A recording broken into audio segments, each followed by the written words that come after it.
HSC পরীক্ষা 2024-এর বরিশাল বোর্ডের তথ্য ও যোগাযোগ প্রযুক্তি বিষয়ের এমসিকিউ অংশের সঠিক সমাধান এই ভিডিওতে তোমাদের সাথে শেয়ার করব। এই প্রশ্নের সেট হচ্ছে গ, তোমারটার সাথে নাও মিলতে পারে, তবে প্রশ্নগুলো মিলবে, সো উত্তরগুলো মিলিয়ে নাও।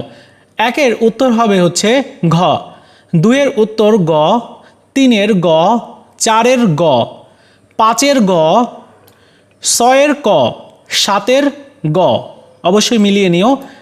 আটের ক, নয়ের ক, দশের ঘ, এগারোর গ, বারোর ঘ, তেরোর খ, চোদ্দোর ক, পনেরোর গ, ষোলোর ঘ, সতেরোর গ, আঠারোর গ, উনিশের ক, বিশের গ, একুশের ক, বাইশের খ, তেইশের ক, চব্বিশের গ, পঁচিশের ঘ। এ হলো সঠিক উত্তর। তোমরা মিলিয়ে নিও কয়টা এমসিকিউ সঠিক হলো অবশ্যই কমেন্টস করে জানাও।